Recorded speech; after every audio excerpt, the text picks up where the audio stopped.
Get on in here, guys. Come on now. Don't be shy. Jeez. This is TikTok. Don't be shy. Just come on in. Gather around the fire. Gather around. Proverbial fire. Unless, of course, you're by a real fire. Then you can pretend that we're gathered around a fire. Wouldn't that be cozy?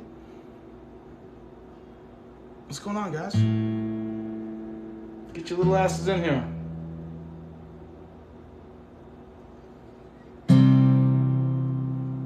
What a lovely chord. We're going to talk about some concepts tonight. I think. Probably. I mean, it's all concepts, right? The whole thing. Everything. All of life. It's just a big concept. Oh! Because however you feel about it is how it is. Whatever your concept of life is, that's what your life is. Because that's how you read everything. Oh, I knew it was this way. What a concept, huh? Shit. Really fucks with your brain. All right, check in. Where you guys hanging out tonight? Where you coming in from? Let's establish that this is old talk and this isn't kids talk, right? How old are you guys? How old are you? Kenton knows. Kenton knows the rules. He knows nothing. But when you feel it, Kenton, you have everything. Cardiff, 105. It is not 105 in Cardiff. I was just riding the bike. Kenton, why aren't we doing a live together? Like in the same place, because we're like a mile away. 51. That's closer. That's closer than 105. You're also in your tiny house smoking a J playing guitar? Man, I wish I had a J to smoke. But it just kind of messes with me a little. Sorry if I lost the connection. Like I love that feeling, but then I just get real bogged down. It's okay. Like no judgy. No judgy for it. I think it's great.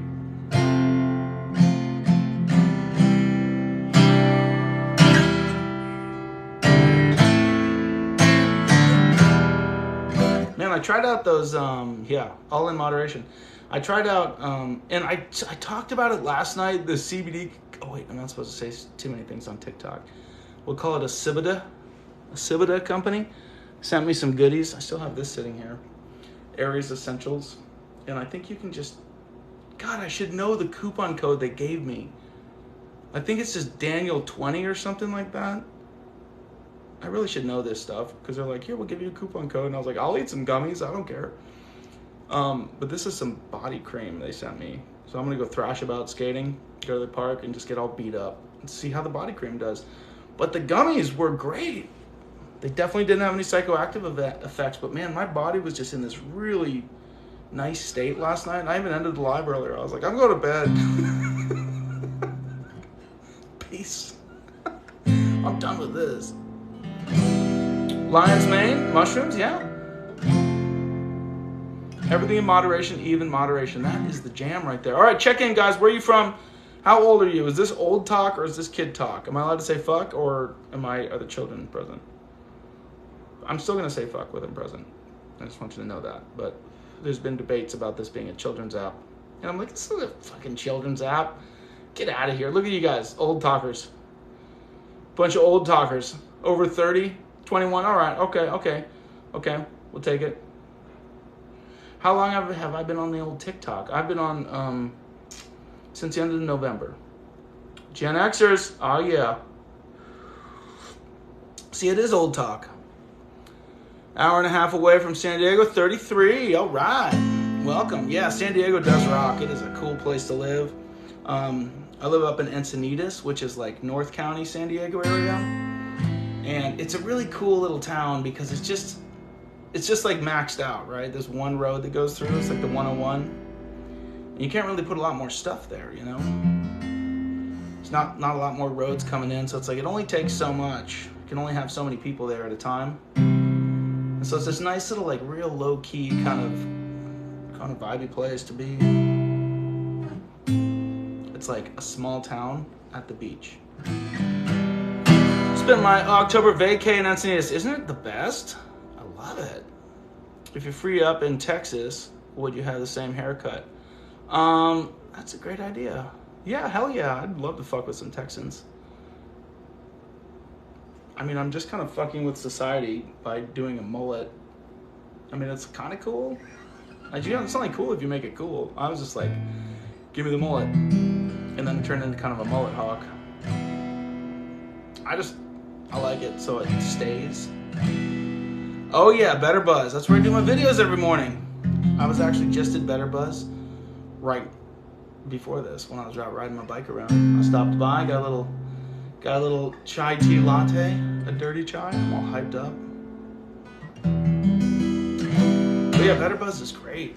I go there every morning. I order my coffee on the way on a little app, and then I walk in there and I set my little camera rig up. It's just a little handheld thing with a mic, and I get my coffee and I walk out the back door and I start filming videos. So it's like my morning ritual. Make a song about the dairy farm and their sacrifices. Yeah. Let's all watch out for the dairy farms. Everyone thinks cows are cute, but they're pretty fucking abused in large operations. So maybe just be mindful about what you eat and what you consume. And it makes everything a little better. Yeah, there you go. Just careful on that stuff. I guess that's a good concept to talk about since we're talking about concepts. People get real whacked out on the way things must be. I tend to just try to be mindful about my purchases, and I figure if anything's going to change, I better change it within myself, otherwise nobody else is going to do it. So I try to, if I buy eggs, I always buy eggs from some Happy Chickens or something. You know, they're always fucking expensive, but I'm like, well, at least they're out in the pasture eating bugs and stuff, not in a little coop, you know, getting fed their own bones. I don't want to eat that. Like, fuck off, dairy farmers. Opinion on whole milk. I don't know if I have an opinion on whole milk or not. Truly. Thank you. I like this mug. My lovely Sarah got it for me. You got this. I think she knew I'd love it because it had gold and flowers on it, and I was like, look at this big dumb gold handle. You ever seen a handle like that on a mug? Probably not. And there's a reason for the handle. God, I got out real quick. And Antique Roadshowing at the same time? Damn. That's what we call talent right there. So let's talk about some concepts. Isn't everything... Let's talk about the first milk from cow. Is that what you call it? I drink whole milk. I don't really drink a lot of milk, but I put it in like cacao and stuff. Sometimes I drink a glass of milk. Like when my kids are having a glass of milk, they're like, I want some milk. And I was like, that does sound like a good idea. And then I'll drink a glass of milk, but I don't have much milk. I just use it for like a little additive. So I just buy whole milk. What, am I supposed to have an opinion about that? What would you do if there was a very cold glass of milk sitting in front of you right now? I'd probably be like, that looks delicious. And I would drink it. Instead, we have water. Everybody, hydrate. Let's go. Take care of yourselves. Want to take a bath in half an hour? Okay, well, since we're talking about milk, and this is important, you know, it's a part of everybody's life. There's all sorts of debate, you know, is it good for you? Should you drink it? Should you not? Oh, it's got some RBSTs in it. It's got some antibiotics. It doesn't have some antibiotics. It's raw milk. It's gluten-free, dairy-free. It's dairy-free milk, you know. Somebody's going to come up with something. Some dumbass concept to drive everybody crazy. But I've drank the raw milk. That stuff's good. Comes with the cream, rises to the top. You got to kind of shake it up a little bit. Definitely tastes different. It's fucking expensive. But it's like, oh, this doesn't taste like what I'm used to milk tasting like. This actually tastes kind of good. Like good for you almost. It almost tastes good for you. Never forget what the dairy farm did for us. Never forget. I have a tattoo on my back. It says never forget. It's talking about the dairy farms, what they've done for us. As long as there's some Oreo cookies. The age of Aquarius pulls us to believe we're all humanitarians. All right. That's a concept. Is it the age of Aquarius? In fact, I sat all night in meditation except for 1 hour, which I slept. I was weak before I went to the meditation circle. For the same conjunction, it was 2 years ago. It was the end of, it was like around Christmas time. The same conjunction that was around when Jesus was supposedly born, like the wise men following the star in the sky, which was this particular conjunction. And some hippie was like, we're going to do a tea ceremony and meditate all night. And I was like, that sounds cool. I like meditating. So I took some mushrooms and went to this tea ceremony. And they were all drinking all this fancy tea. Oh, it was fancy as shit. This guy had some tea, right? This is when I realized that it was like real serious for people that are into astrology and stuff. Like this was a serious event, big one. This was like the big one.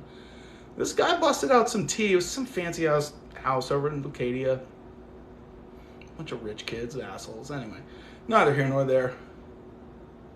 But this guy had tea that his father had harvested in tea fields in China. Like, not China. Where were they? Maybe it was China. I think it was. Some ancient tea field and had fermented it and like kept it under the bed for this occasion. Right? So that's where the whole age of Aquarius thing comes from, where the event, astrologically speaking, when Christ happened, was a big thing, star in the sky, they changed the whole fucking calendar, did all the things. And so then now apparently we are in the age of Aquarius. And remember there was that, this is the dawning of the age of Aquarius, that shit. Now we're there, apparently. Anyway, we meditated all night, which I just wanted him to shut up, but he was like leading breath work during, I'm just like, I'm good to just meditate. I was all fucked up on green tea, just real rowdy like. And we drank some bougie tea. He had all these little mixtures in there. I don't know what he was doing. We drank the Kool-Aid though. And just sat there and meditated. That was the great part. It's cool when you like meditate for a long time. Like deep into the night, you just get in a different space. And it was that moment when I was like, oh, like this is really a concept for some people. Like they really are making a thing out of this event. Which, granted, there's a bunch of stars happening. All in the sky. Go get a glass of milk and drink it as a prank. I don't want milk right now. That was a quick overview of a lot of detailed information, yeah. No. See, there's your concept, We got 2,000 more years of this shit. This is shit. I was thinking about it riding my bike and I was out just grinning at life. And it's like, Daniel, like you're too optimistic. And granted, I am optimistic. Which I think is a bullshit designator. When it's like, no, I'm like meta-optimistic. Like, I will choose it to be a good scenario, even in the midst of the shit. I will force my moment into radness in every moment. With like idiot optimism, faith, manifestation. You ever heard of it? Because I understand that on the quantum level, as the subatomic particles adjust themselves within the atom based on your expectation, it creates a particular field of electrons to buzz around to create a particular magnetic event, which are particularly attracted to other things in an instant of a moment. All your time is an illusion. I mean, you take it out there in space, out in those conjunctions and stuff, that stuff bends the gravitational pull of planets and celestial bodies. That's why long-term space travel cannot exist until we like get out of our heads and our conceptual thinking of time on a linear scale. So anyway, you think about being optimistic and you just go, oh no, I'm not going to be optimistic. I'm not going to like hope that it's going to be. I am optimism. I am creating this moment in every moment. I am in charge of my own reality. I am in charge of all of my own feelings because nobody else is feeling my feeling for me. My feeling, my one singular feeling. Can have a little talk with yourself about this stuff, you know?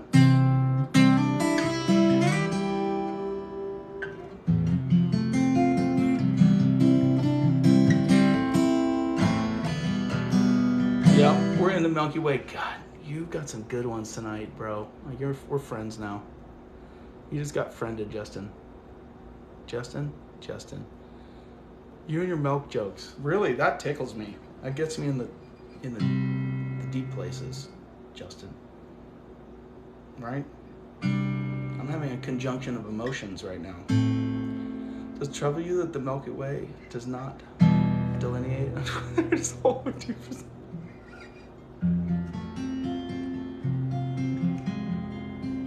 No, doesn't ever trouble me. That's a concept I've never thought about until right now in this moment. Never forget. Truly, though, I do have that tattoo. We are of one mind, brother. We are of one mind. Milky Way is my joke. You guys joke fighting right now? So let's talk about that optimism thing as a concept. Because if you're always viewing life as this sucks, then you're literally just making it suck on the subatomic particle level, which creates everything from the moment outwards, not from this linear scale of like, one day in the future, it's gonna not suck, but right now it sucks. Maybe if all of this stuff changed, then I'd stop sucking. It's like, no, that's just you feeling that way about the infinite expanse of everythingness. And that is your ego, your concepts of the way things should be. Oh, if only I had this, then it wouldn't suck. Well, even if you had that with your attitude, it's still gonna suck. Like, it's a mathematical possibility of everythingness based on your expectation. So don't think I'm gonna be optimistic. Be it. Just create a good moment wherever you are, whatever you're doing, with whatever you have. Because your future doesn't exist. I mean, come on. Get there. Go ahead. Jump to the future. Any of you? Huh? No? Didn't do it. I knew it. Weak. Weak of mind. Can't even jump into the future. That's because right now is the only thing that you will ever have. The moment of being. And all of your concepts of future are nothing but anxiety. What's going on, Ellie Baker? Why does the ego exist? Well, you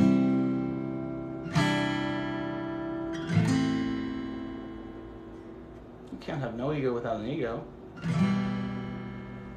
So, I mean, it's just a concept. And that's the thing. You believe yourself to be separate in your lack of optimism, your lack of faith, by saying, oh, if only this or that, then I would be different. They have more. I need to attain something, then I will take a breath. Then I will be at one with the universe. And that very ego, you realize, is just your perception of how things are. And you can't have an experience without perception. The ego's not a bad thing. You know? Unless you make it a bad thing. And I guess what is a bad thing if we're talking about concepts? To one man's bad thing, another man's good thing. Pretty sure it says that in the Bible. Dare I say, you live too much in the future. That's why you have all your milk anxiety. Let's talk about milk a little more. Did you guys ever see that campaign that Got Milk did, or whoever runs the machine to keep you drinking milk because it's just part of the economics? Anyway, White Gold. Does anybody remember that? Come on, we got a bunch of old talkers here. White Gold. He was like this. They did a bunch of like commercials, but they were real subtle commercials for milk, because he was like this 80s glam rock star guy that was all about milk. He had a guitar filled with milk, wrote all these amazing songs about milk, and it was the funniest shit I've ever seen. That just got my milk gland like really pumping some milk, you know what I'm saying? Please tell me you guys remember White Gold. Anybody? Do I believe in reincarnation? Yes, but no. I just believe that everything that I believe is some kind of concept that somebody came up with at one point or the other. And the more I believe myself into one of those things, the more I am separate from the whole. And then the more fucked I am. So, you know. But as far as I can tell, and everything that I've read about energy and things like that, reincarnation is how we perceive of reincarnation is the closest approximation to how I believe things probably happen. But there's a big probably in there, so don't get caught up in it. But energy it cannot be destroyed. It only changes forms. And the energy of your conceptual understanding of you as an infinitesimal space fart of atoms, of nothingness, made up of buzzing atoms. You are neither particle nor wave. Like as you understand mass and physics. Like you are only that because you expect that, but on the meta level you are nothing but energy.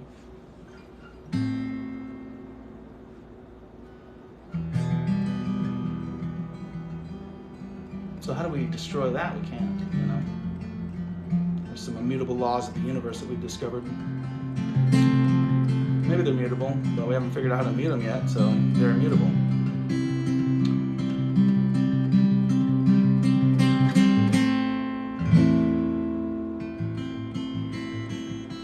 And as time is an illusion, how we perceive of it, everything kind of goes back into itself, energetically speaking. And our ego is just our perception of the way things are in the moment of energy. It makes sense that all of the possibilities of the incarnations are there all at once. We just perceive that energy through a different lens of the ego, of our understanding of the way things should be. And that is not just in the thinking mind, but that is in the feeling mind of the entire system, of the mind and body, of all of it. Because it is nothing but energy. It's just as my hand is doing these little hand things, you know, I'm not really thinking about it, I'm just feeling it. Energy going around, making my fingers do stuff.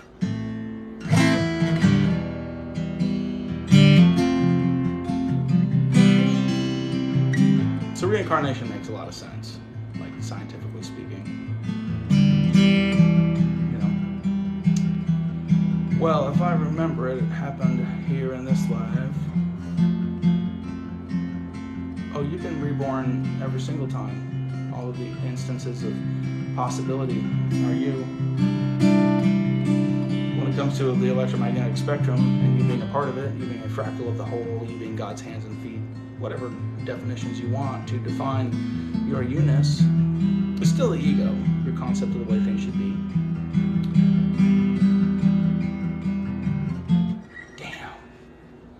That's why aliens are always kidnapping cows.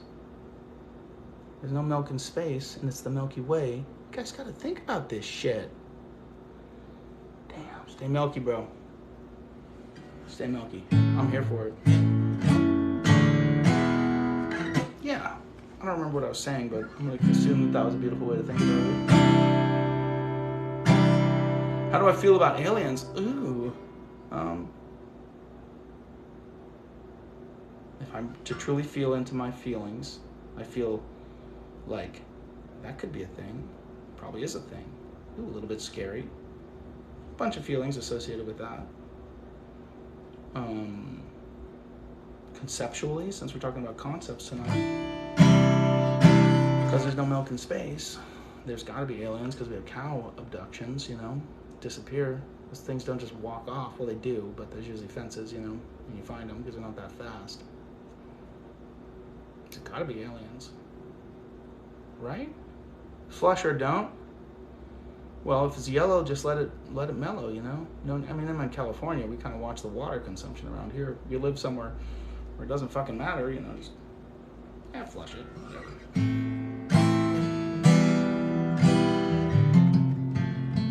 So aliens, that's right.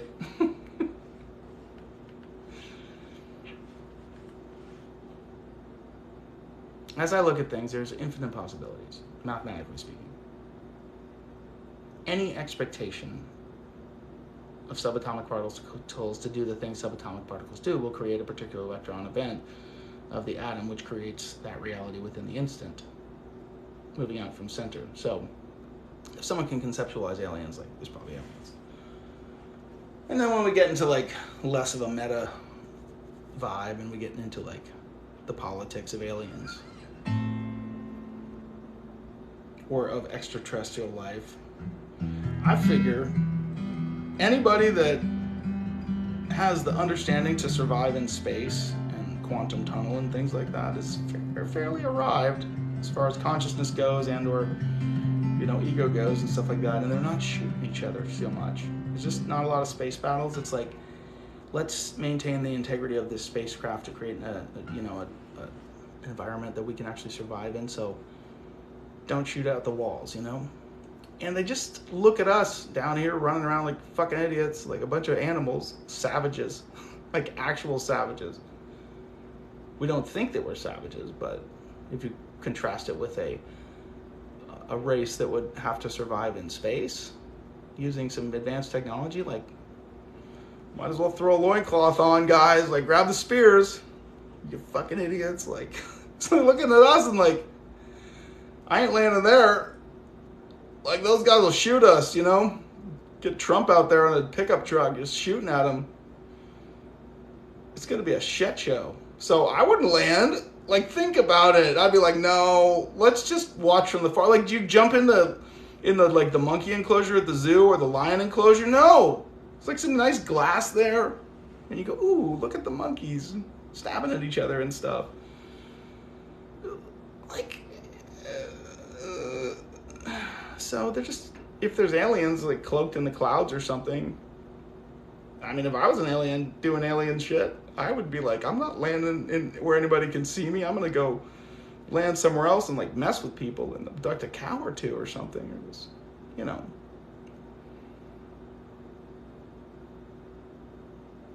I wouldn't land though. Have you seen us? It's outrageous. Just watch the news. No one ever thinks they're savages. Do I believe in reptilians? Not in any like pop culture sense. I mean, could be. Most of that shit I see, all the conspiracy stuff I see, I'm like, really? Like, you guys are believing this? Aren't there better things to like think about? Like, why you're such a savage and you're just this ball of emotions reacting to everything around you instead of responding. So I just don't give it a lot of thought, you know? And I always think that if there's actually, there's always somebody conspirizing about something. Oh, I'll tell you about a conspiracy I started. It is still going strong. Not a conspiracy, but an intentional manipulation of subculture, which I just checked in on a couple days ago, and I was like, holy fuck, it's still happening. Like, I manipulated culture just by a single action. So anytime a conspiracy is like out in the broad daylight and it's talked about by any powers that be, like the government or the news, it's always a misinformation campaign, because they're like, look at these fucking idiots. They're going to believe anything. Let's just skew this story a little bit. So the truth is extra obscured, whatever that truth may be, and we're going to use it for a means of political gain and control.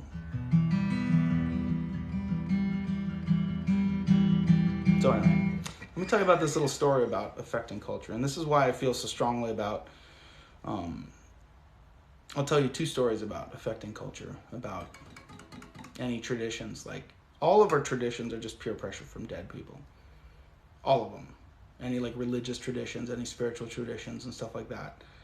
It's just like some modality of beingness, of trying to get you out of that ego of demand, but those very things that hold you in it are the ego of demand to say it must be this way. So culture is so easily manipulated. So easily manipulated. I know a woman who I dated for a little bit who works for an organization that plants schools in impoverished regions around the world. Really cool organization. They write all these textbooks and they set up these schools and, in Africa, like real rural places where they, don't have running water, but they're like, we're going to give people education so they can figure out how to do running water and stuff like that. Like, real beautiful cause. Now, keep in mind, she's like this, yoga chick from Cardiff, this like white woman, one of the hot moms, And this woman wrote something like 67 textbooks. And one of the things she did was she wrote the entire, let me get the story straight. Yes, this is straight. She wrote the entire curriculum, this white woman from Cardiff, right? Yoga chick. For the entire curriculum of social studies for Uganda. Think about that. All the Ugandan children that are going to any schools that they have in Uganda, because they didn't even have a school that had a social studies program, this American organization wrote social studies. So now they are perceiving their society from the age of education through the eyes and the lens of a white woman from Cardiff. The entirety of Uganda is swayed by her ideals. Give it a couple generations. Like, I was like, does that keep you up at night? She's like, yeah. She was like, I really tried hard to like talk with locals and things like that and get a real clear grasp of this. And she had very good intentions about doing it, but still, think about how that impacts. So you get something like Rome, right? 1,000-year reign, killing everybody if they don't believe what they say, writing the Bible and saying, this is the infallible word of God. This is truth. You'll go to hell if you don't do this. It's like, no wonder our culture is so really bought into it. That was 300 white dudes in the Council of Nicaea putting it together, Like, that wasn't one white woman from Cardiff. That was some weight. Because I assume they were probably just fat robe guys. You think about it. A bunch of jackasses. No wonder we got all this patriarchy bullshit and, like, horrible action towards women and stuff in our culture. Like, fuck that. Anyway. So then there was the time that I intentionally manipulated a subculture of the guitar industry. This is Taylor Guitars. It's a GS Mini, Mahogany series. Highly recommended if you like guitars. As humans, our home used to be a place called heaven, not this earth. It? All right. Sounds like a concept. Where is the love? I don't know, right here. Okay. Yeah, I was talking about Catholics, which then became Christianity, because original Christ followers were Gnostics, doing a bunch of hippie shit, energy work and stuff. And then the Bible, Stephen, we've been here before. The Bible, as you know it, the Bible, the big one, Bible, is archived in the Vatican, Roman Catholicism, right? The primary worshiping site for pagan tradition, where they knocked out paganism and they said, oh, we'll just put the Vatican here.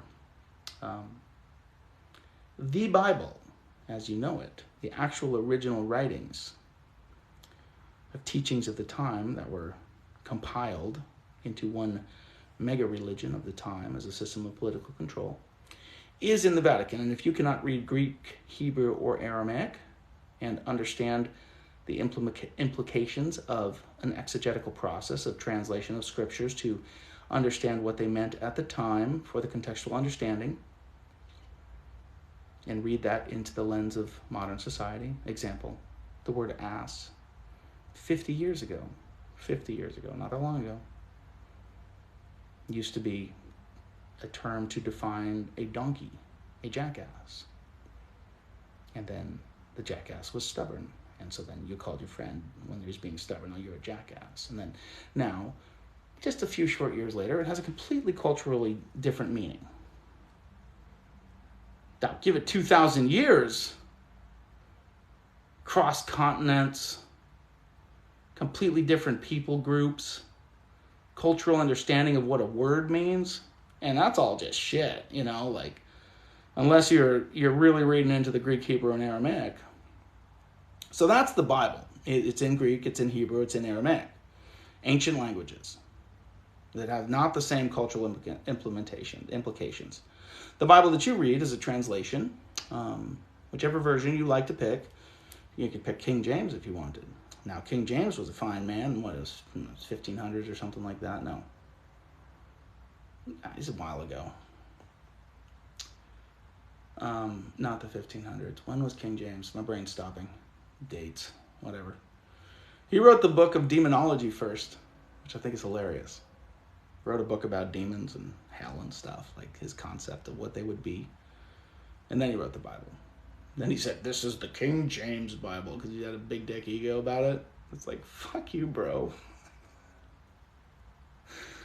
Oh, man. Anyway, so every translation that we read now is nothing but a translation. It's not actually the Bible. Babel. It is a modern adaptation, linguistically speaking, to have it mean something for you. And then when you read that Bible, you say, oh, this means something to me, which are just your feelings, your concept of God, your concept of what is right and what is not right. Well, we have the Dead Sea Scrolls, and they add up, yes. Now, if you understand the proper exegesis of Scripture, you would understand that some things in the Bible were historical. Some things in the Bible were literal. Some things in the Bible were proverbs. Some things in the Bible were songs or psalms. So it was music, it was poetry, it was an allegory, it was storytelling of the time. Now, if you study exegesis of Scripture, as I did in seminary, then you would understand these things. But we take that Bible and we say, oh, this is the infallible Word of God, and we read it through the lens of our modern ego and understanding and say, this is what God says, because that's how I feel, and that's a concept. That's a concept, a feeling. Like, feel love right now. Like, think of, like, someone you just fucking love. I'm going to think of the lovely Sarah. A lovely Sarah. Ooh, she makes me tingle. For truly. I'm tingling right now. Now, I have a concept of Sarah, this lovely woman in my life who helps me run this business and helps me hold space for me in love, just great in bed, all the things, you know. Makes me tingle. I have a concept of love in regards to Sarah. This is who this person is. But it's simply a feeling within me. Any concept is a feeling. The way you feel about it. So somebody reads the Bible, which the Catholics who wrote the Bible, who didn't write it, they compiled and edited it and got to put whatever they wanted in there. And just like a single white woman from Cardiff has influenced the entirety of the social political structure of Uganda by writing all of their curriculum, because it's the only fucking curriculum they had, the Roman Catholic Church influenced our entire culture because it was an offshoot. It was the religious arm of the Roman Empire. And we said, well, that's Catholics. The Bible talks about Catholics. That's just how you feel about it. The Catholics literally put the thing together and edited it 3 different times. And then had it ingrained in society, and they killed off all of the other traditions. They literally stabbed people. They took a sword and killed people for believing anything else. And they said, oh, don't look into the secret teachings. Don't look into the occult. Which just means like metaphysical secret teachings. They wiped it all out. They said, nope, this is the only way. The Bible. By the way, since Jesus taught you how to love people, the same Jesus that we killed as the Romans, like they're the ones that killed Jesus, and funny enough, they executed him for witchcraft. Under Roman tabula at the time, the only crime punishable by execution or through a crucifixion was witchcraft. So we're talking about a fucking empire here. It rolls with an iron fist. Like, they're not fucking around with the law system mid-empire, 623 years into or something like that. Like, that's a strong empire, and they don't fuck around. That would be like the Supreme Court of the United States just being like, oh, well, fuck it. We'll just do whatever we want real quick. Because whatever. You know, it's like there's some laws involved. So they execute the guy for witchcraft. And then they wipe out all of the other traditions, which they actually kill people for. Right? Think about that social conditioning. If I don't just say like, oh yes, Catholicism, the Bible's good, and you're illiterate, you're groveling in the mud, you're like the peasants from Monty Python and the Holy Grail, you know, mucking around in the goop, doing whatever they're doing. You can't read or write. The only people that can do that are the ones with the sword. So you're gonna fucking believe it, or they're gonna stab you. And Jesus taught him to not give a shit, because love, this perfect love, casts out all fear, which is acceptance. So he's like, you can kill me. I am, motherfuckers. Nail me up. Ha! I'll reanimate my flesh because I'm a good yogi. He's not the only guy that's done that. There have been multiple events in history from different yogi guys with different powers and things like that, same as Jesus, that were able to reanimate their flesh and come back to their followers. There's been, in modern times, Yogananda somehow kept his fucking meat suit alive, not alive, but without decay for, 60 days, 90 days or something like that. They toured that thing around. Dead body in a car, not embalmed. He was just like, don't touch it, it'll be fine. It's like, then you can bury it. So it's like, anyway. You think Jesus is the only one that could turn water to wine? There's carvings of Jesus from the churches that the Catholics didn't destroy. You can see carvings of Jesus with a wand, like zapping some shit like Harry Potter. And if you ever read anything outside of Christianity, you understand that there's all sorts of events that are the same fucking thing as Christianity. And if you've ever done some breath work, you realize, oh, the tingles that I feel in my nervous system, or some Kundalini exercises, the tingles that I feel in my nervous system are the same feelings that I have of the Holy Spirit when I'm singing and dancing in church and jumping around and doing breath work, moving my adrenal system, moving all my limbic system, moving my endocrine system, changing the neural reception of my body. Mirror neurons, picking it up from everybody else. But some of us choose to believe the religious constructs of the Bible, which was written for political control, but that's cool. Glad you guys are here. Talking about what I feel. That's right, some new concepts, bitches. I will not be constrained to your dogmas. We got new shit here. Do I have a book list? Oh. I really should make that. Everyone's always like, what books? How do I read the book that gets into your head, It's like, all of those constrain you to a way of thinking, a way of being. Because I'm not really in my head, I'm just in my heart. I'm feeling the whole thing. And that's a concept, bitches. Okay, what about milk though? Not a fan of skim. Yeah, no, fuck that. Fuck that noise. If I'm gonna drink milk, I want it to be the milkiest milk, Heavy milk. Big milk. Big milk. Make the book list, gosh. Have you read any memoirs? No, I have not. I read, kind of, I don't know, it goes all over the place. I don't read a ton of spiritual books. I read weird sciencey books and just all over the place, honestly. I read books about like how people feel and trauma and stuff like that a lot. Trying to piece things together. Could you put a book list on the website you've been working on, right? I've been doing healing work. I looked at the website stats. I just can't bring myself to care too much about all the hullabaloo of things going on.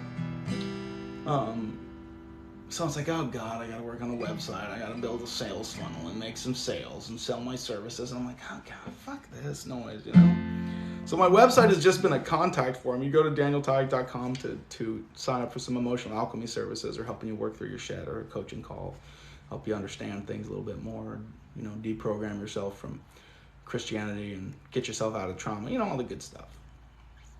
It's just been sitting there a contact form, like, yeah, just fill out the form, we'll get in touch with you, The lovely Sarah calls you, and we schedule an appointment. But I finally did a little bit of work on it, so you can actually go to the website and book a spot for emotional alchemy session and or coaching call, things like that. So if any of you have,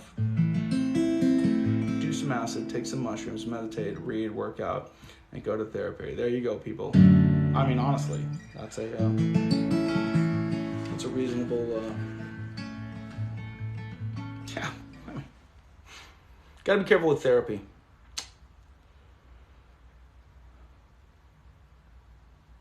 Not that it's not good. I highly recommend it. But also I'm gonna give you so. Challenge your feelings man to man. Let me go live with you if you can. Then so be it. Oh, can't then. Do we want to go live with Stephen John 3:16, guys? I think it'd be fun. We can do it. Therapy. Here's the thing with therapy. Therapists will save your life, you know? They'll get you out of the muck. But when it comes to deconstructing the ego, gotta be careful because the therapists are like, oh, your ego's not the right way to do it. And you're like, yeah, it feels like shit. I'm not gonna do it that way. And they're like, here's a new ego for you. Try this on for size, you know? This is the way to do it. So anytime somebody's telling you this is the way to do it, and they're not just letting you feel the way to do it, just watch out. Will be fun. He's a drainer. I'm into it. I mean, just for like a minute or two, see what the guy has to say. I'm not feeling too angry right now, so I can be loved, so that's good. All right, Lala Gypsyland. The vote is yours right now. I want you to know this. Stephen John 3:16 wants to come talk about God and stuff. I'm kind of into it, like moderately into it. But we've taken a little vote here before you were here, and it is totally up to you. Should I go live with Stephen John 3:16 and talk about some God Bible stuff, or should I just keep playing guitar and ranting about shit? It's all up to you. I'm gonna get my Bible just in case. Oh yeah, get that big motherfucker. Oh, shit balls. Well, no more love spells. That thing broke. See? Fucking Bible, man. It's all fucking crazy. Look at that. Look at that. The Bible broke my little spell thing. Let's subscribe some meaning to it, you know? Same. Just also need to do a domain reset. Oh, for the website stuff? Let's do it. This is Steven's fault. Mike D Creative. Oh, do it. God, all right, Steven. I love you, dude. Let's fuck shit up. We're doing it. How do we do this? God, I don't know how to do this. I'm old. I'm like old talking right now. Co-host. Oh, man. What's going to happen? Where are you? Don't have a search function, TikTok? What kind of jackassery is this? I don't see you here, dude. You're going to have to invite me. I don't know if I care enough. You'll be nice? I know you'll be nice. You're a Christian. You have to be nice. Otherwise, I'll call you out for being a Pharisee, being a whitewashed tomb, being a robe filled with snakes or some metaphorical thing that somebody will write down as some religious text, and every years from now we'll worship an idol of ourselves. What? Just make it available. How do I do that? You can do whatever you want, dude. Bold it up. Somebody go live together. 0 requests. Oh, there you are. So we're going to party. Hey, what's up, man? Yo, where's your pretty face? Is this just audio? Yeah, I guess. I don't know if you had it on audio or whatever. That's my face, though. But no, we want to see the full energy. I'm just chilling, man. I just got over COVID. So, okay. But I'm here with you. Yeah, you said a lot of things, man. I mean, obviously, some of the things I'm not going to totally discredit because, you're right with the Council of Nicaea and all that. But you do have to realize that there were Christians during that time that were persecuted as well by the Catholic Church. They were the rebaptizers, the Anabaptists. They were baptizing at the time, and the Constantine, who formed Catholicism, he went out and read a book called Trail of Blood. He went out and murdered Christians as well. Anybody that didn't baptize their babies at the time, he went out and murdered them. Okay, so if you didn't follow the law of the land, Constantine's order, you're done for. Okay, so I'm just saying there's a lot of things you might not know in that regard. Catholics weren't actually the first Christians. The first Christians were the disciples. The Gnostics. Yeah, Matthew, Mark, Peter, John, Paul. And the writings Yeah, date back way before the Roman Church, you know? I'm So, well aware of the history. I was a Christian for 37 years and read through the Bible every year and memorized large swaths of it and went to seminary. I got a good grasp on it. well, that's good. Well, I'm just trying to add some input there because, you know, I'm not saying that, like, I'm not challenging you like you're wrong. I'm just saying that there might be some things that you weren't aware of, because there's a lot of things that I've learned in my own studies that have led me to be closer to Christ and who he actually is and the Bible itself. See, I'm all for being closer to the idea of Christ, to the Right, like, consciousness of Christ, no, the to historical acting. figure of Christ. Like, he's I not mean, just maybe like not even a Christ historical consciousness. figure. What's Maybe that? not the historical figure. Just simply the Okay. idea of it. Because I've read conflicting reports too historically, where it's like, I don't know if Jesus actually existed at that time, and he very well could have been a man that the Catholic Church had made up at that time, based on somebody else. I mean, Jesus was a guy named Josh, Yeshua. There's all Right. sorts of reports that he was married to Mary Magdalene, had a daughter named Sarah, and stuff like that. Anything of the secret teachings that the church tells you not to look into, the occult, any of like the secret mystical stuff. You got to Oh, wonder yeah, why. yeah. You Like the got to Kabbalah and wonder stuff. why. You got to wonder why. Of the two people in the Bible that walked with God and were no more, Enoch being one of them. That the book of Enoch didn't make the cut.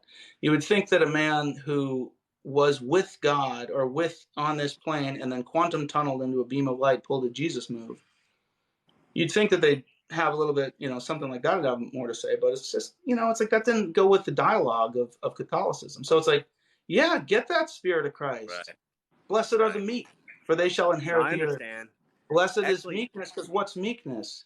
To not be demanding that anybody else subscribe to a system. To say, I accept you in love. And they will right. inherit the earth, because as soon as you're not pushing away all of the things, as soon as you're not demanding anybody else be anything other than they are, and you accept them in love in that state of Christ consciousness, then everything is yours. You inherit the earth. Like, what did that teaching mean to you as a Christian? Probably something completely different that you couldn't understand, because I couldn't understand it as a Christian. But when you actually like study yourself out of that trap of Christianity, then you can actually be like Christ. Because the problem with it is, from the get-go, it is this dogmatic belief system that you are intrinsically wicked as a child of God and you're going to burn in hell for eternity. These systems that were put there, that Jesus wasn't ever talking about that. He's like, the kingdom is here, of heart, of Right. mind, of beingness. Let the little children come unto me, for they are closer to the Father. What does that mean? Kids are all fucked up on DMT. They have a higher production of DMT in their brain. It's a naturally occurring chemical. It allows them, it's the God molecule. It's the thing that takes you outside of the ego and the demands of what things should be. And that's why kids are connected. And they're in beauty all the time. They're little pagans. They are worshiping the earth. They are feeling God in every stick, in every bit of tree, in every bit of air around them. They're like, oh, I'm just a fucking kid. They don't have all their concepts on the way there should be. They are meek and they feel the whole thing. That's why Jesus was like, get out of here, let the kids come to me. Well, They are unless you come to me closer like to a the child, he Father said. than you, Right. to be like out of a child. But all of those Right. dogmas and things like that were literally, all of this, dude, all of this is literally just put together by the Catholic Church. And you can take any of it out of context and make it sound any way you want. Yeah, it was chronologically ordered, and some was taken out, but it's scriptures way past the Roman Church. I mean, it's scriptures that, like, the Romans didn't sit there and write it. You know what I mean? It's Hebrew The original scriptures. followers of Christ were Gnostics, yeah. But dude, you go They were on Jews. TikTok right now. Find 10 different teachers and mash their philosophies up to make it your own mega religion. Easy fucking day. Easy day. This is an illiterate culture. This is not the information age. I'm Do you not know how sure, man. information traveled from village to village? Through the Roman roads, with the same fucking guys with the swords that would kill you if you didn't do what they believe. You know what that's going to do to the nervous system of society? I'm going to fucking die if I don't go again. This is the infallible word of God. Like, fuck it. No, I get it. No, there's been societies that have done that without God, but the concept of God are ideas and beliefs. That's all it takes. But What is the concept of God, since we're talking about concepts? Your yeah, concept of God is God the love. Father? Right. And you think you God the got Jesus Father. in your heart? scripturally speaking, Jesus is at the right hand of the Father. He ascended. If we're going by he's the actual Word. scriptures here, God the He's the Father is the Word. man with the beard. He is an idol of you. Well, Worshiping a man. let me Why isn't he a explain real woman? quick. Why isn't he a tree? Why isn't he this plant? Why isn't he this wall? Why isn't he this guitar? If God is in all things and of I all can things, he's explain. omnipotent and omnipresent. I can Your explain idea if you of want. God as a Just give me man like is an 5 idol. seconds. Your idea of God as a man is an idol. You are worshiping an idol and not the whole thing. Your When I concept. worship Jesus, Jesus is at the right hand of the Father. You think he's in your heart? No. Jesus is the Word of Scripturally the Father. speaking, scripturally speaking, he ascended to heaven and he is going to come back in his second coming and do all the weird, wacky shit. Yeah. And he sent the Holy Spirit to indwell us. And what is the Holy Spirit but a feeling? The still small voice. What is the Holy Spirit but feeling something and then interpreting it through your lens of understanding, which is this, which was a system of political control put together by the Roman Catholic Church as the Well, religious I mean, branch of those are Rome. the pathways your brain takes to understanding something that, you know. I mean, I get where you're coming from. What I'm trying to say is that Jesus is the actual Word of God. He's the Word of the Father, which is there's no separation, God the Father, from His own Word. Just like there's no separation from your own Word, okay? Because the Word created all things. See, God spoke in the beginning, and all things were created through His Word, right? So in the beginning was the Word, and the Word was with God, and the Word was God. All right? All So right. are you catching me? I'm fully aware of the deductions that like Christianity has made based on trying to piece all the shit together that doesn't Well, make no, this sense. is But John. This is a I'm fully document. aware of the This concept. is a document that's not from the Roman Church or anything. This is from John. All right. That The the Gospel Romans of John. edited. We have no idea what if any of it's accurate. The Romans edited Oh, the yes. whole fucking thing. There was only the Romans that dished this out. It's a piece They of have propaganda. 12,000 manuscripts, bro. There was no Copies. internet. There's more evidence of this than there is the man named Christopher Columbus discovered America. Like, you're gonna deny that. I mean, how many documents did the Romans write? How many Did they documents also carbon date did they every one wipe of them? out at the time? You can cleverly put together anything you want to make it mean anything you want. It's just math. You So can that's what take you think all of happened. the teachings of the time. What about all the teachings that were wiped out? Why do you think Gnosticism was wiped out? All the energy work, all the feeling it, all the beingness, all the let the little children come to me, Jesus kind of shit. Because those were his followers. They were the original Christians. And they were zoinked by the Catholic Church. That's why nothing of Gnostic text is it's so non-readily available because they wiped it out as a system of political control. And they put in a different version, which was alike to the original stuff. And they took all of the traditions of all of the religions at the time and they compiled a mega religion. They said, hey, this is Christianity. And despite the fact that every scholar believes that Jesus wasn't born in December, they just make up a story because of a big conjunction. I believe that. I believe that. Right? And No, the same I conjunction we were definitely talking believe there's about been some astrologically speaking and issues how there. all these people lived and how all these people believed and how Judaism was in Kabbalah and things like that. If you ever study ancient stuff like that, it's all about the energies of the body and feeling it and this oneness bullshit.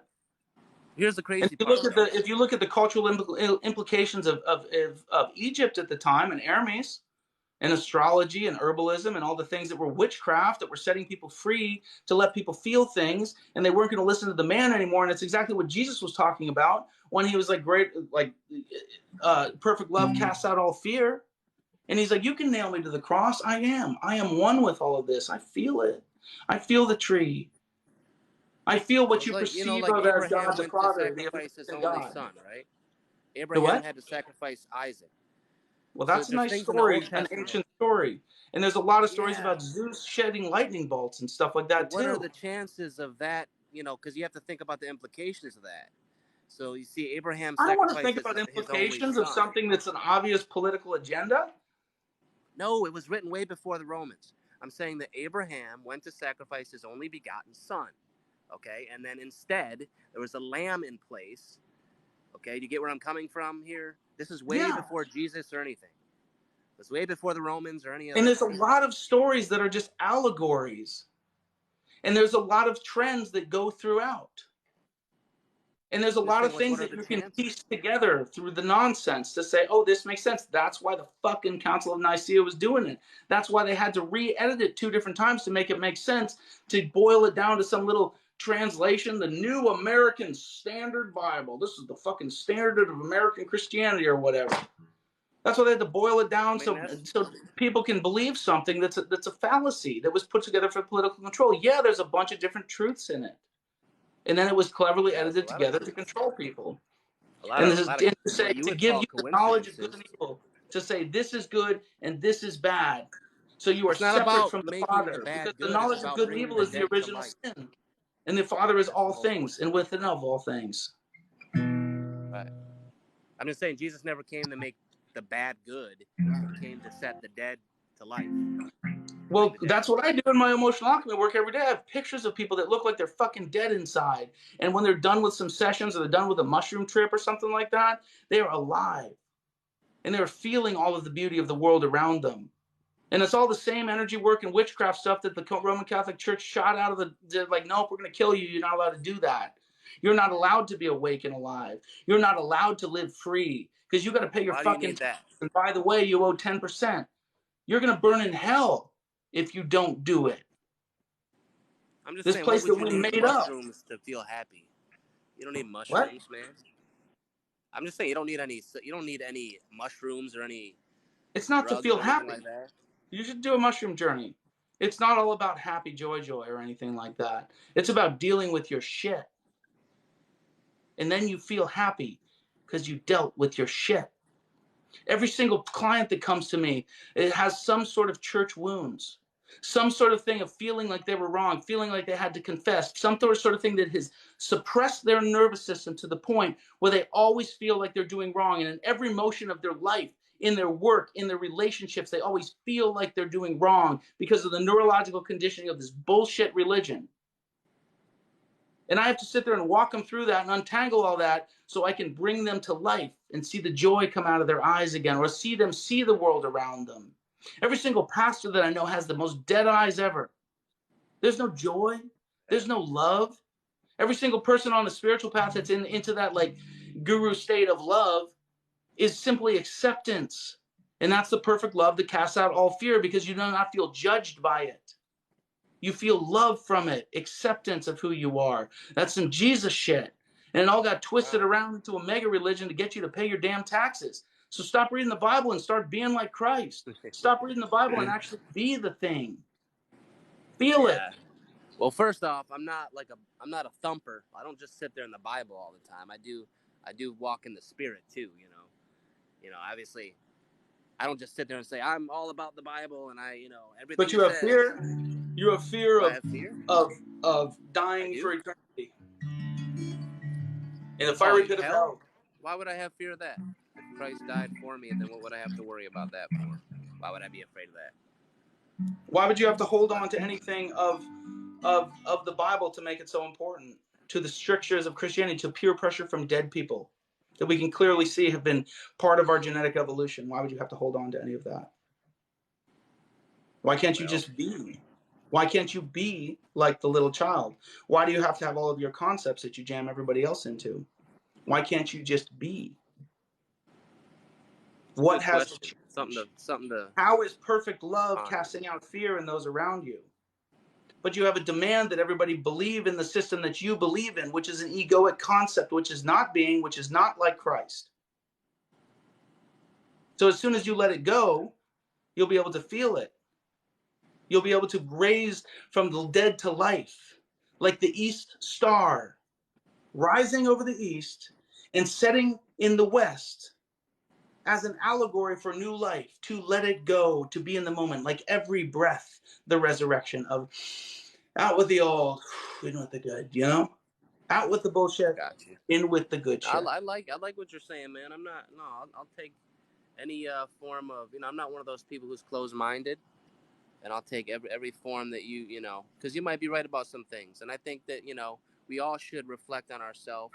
Like I don't do shrooms or anything like that to open my mind. I don't think I could handle that. Actually, I'd probably lose my mind or something.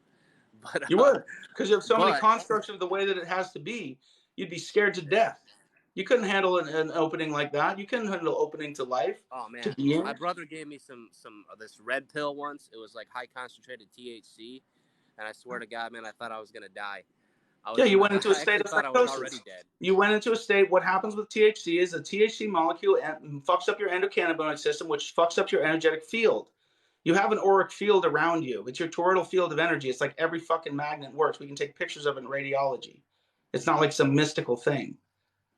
Yeah. And when that THC molecule gets in the endocannabinoid system, it opens your senses to all the things around you. That's why you can feel other people's thoughts, because it's just energy. It's just all God, this omnipotent thing. Yeah. And your ego is your construct of it's got to be this way within my little energetic bubble. And that's the very thing that separates you from all of it. So it is your very fear of acceptance of all of it, of the perfect love that casts out all fear. It is your very fear that keeps you constrained to that. So when you take THC and it fucks up your molecule and your endocannabinoid system and you start to feel everything else, you go into infinite states of anxiety. Infinite states, that's what psychosis is. An infinite state. Oh I sat wow. with a guy with psychosis on 420. We went and watched The Big Lebowski, and it triggered some old traumas with him and the energies of the actual experience, and sat with him in a psychosis state for 4 hours. And the only thing that would bring him out was me directly looking in his eyes with all acceptance. If anybody around him was feeling like, oh my God, is he going to be okay? He could feel it, and it would send him out of his experience because he had traumas here. He had feelings in his body. Yeah. Yeah, man, I And feel you, man. Hey, psychosis is just open to the infinite I've been there. possibility I've of the had it. atomic ray.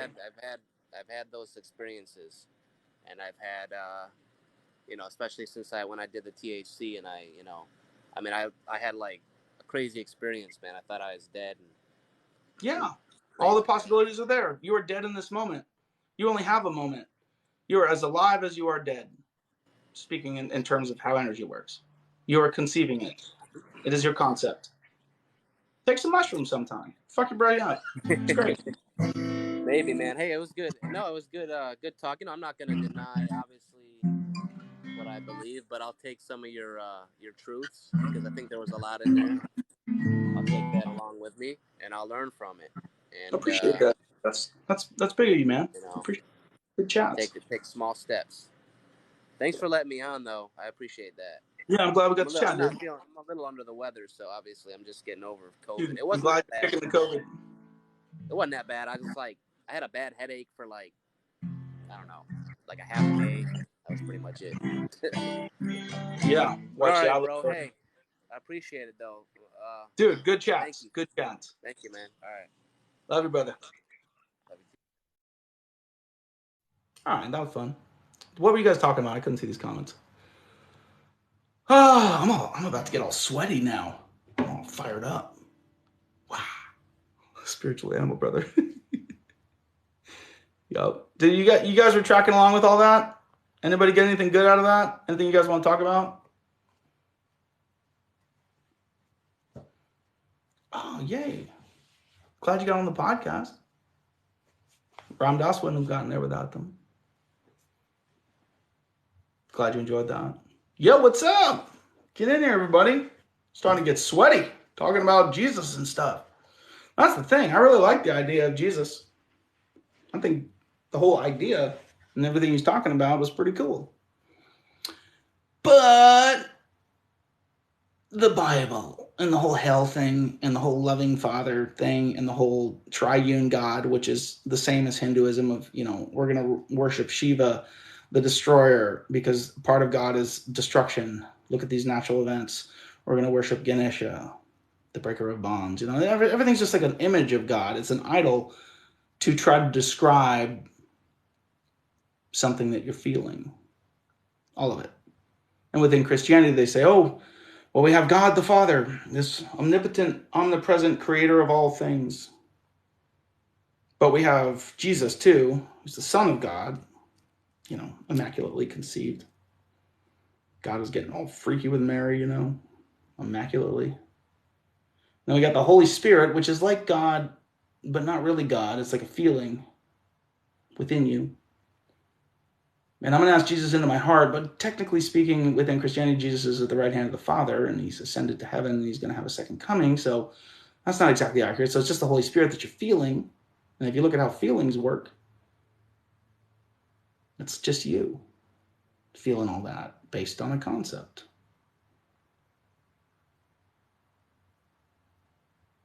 Jesus was a good-looking dude, right? Flowing locks, white as shit. This guy named Josh, like a surfer. What's up, ladies? I'm Josh. But the Spirit of Christ, that's a good dude. That's a good dude right there. You drop all that judgment shit, all the concepts to keep you in control, keep you not feeling it, and you can actually feel that Spirit of Christ. Man, give you a little tingle. Perfect love, casting out all fear. Brain works in such structural ways. It's so very whack on religions to do this. Yep. Your soul, astral body, physical body. Yeah, we get into a lot of traditions with that, concepts. Oh, what is this? Oh, I have different elements of meanness, different elements of perception. Oh, I have like a soul, must have an astral body, must have a physical body. Meanwhile, you are all of it. You're nothing but buzzing atoms. In fact, you've never even touched another person. Atoms don't touch. They're magnetically suspended. You've only ever felt somebody's energy. You only ever feel your own energy. You're a bunch of buzzing atoms. You're an infinitesimal space fart on a tiny little rock in an infinite void. And the only reason the void is there is because you perceive it in your moment. Okay, can you explain the true Christians that surrounded Jesus that were persecuted by the Romans? I can't. Yeah, this is how I kind of feel into that one. You got Jesus there, right? He's like, love everybody. And everyone's like, yeah, this feels way better to be in a state of acceptance of perfect love, which casts out all fear, because to do that, I have to not judge myself. I have to love myself fully. This is what happens in states of meditation and stuff, like Jesus is like out in the desert meditating and things like that. Probably doing some mushrooms. Well, Elysium, the Greek tradition of the time, was fueled by psychedelics, their religious organization, effectively. So you got Jesus teaching people to love and teaching people to not give a fuck about the system of Rome. And so Rome had to kill him for some reason. Oh, he's a witch. We're going to kill him. And so then the people that Jesus engaged with learned how to love too, and learned how to not give a shit. They were the Gnostics. They were the ones that were like all the mystic-y thing, which is why the Romans really, really fucked up Gnosticism. It really wiped that one out. There's barely anything about it. Because that feels like the real followers of Christ. And then they said, because this is the primary religion of the time, or primary ideal of the time, they had to lump it into the mega religion of Christianity to say, oh yeah, follow this guy. You guys all love this beloved character who loved you and taught you a new way to feel. We'll throw him in there. We'll give him like a birthday. We'll celebrate it with a pagan Christmas tree. We'll literally celebrate his entire birthday with pagan traditions, because they had to wipe out paganism at the time, because that was like the primary religion.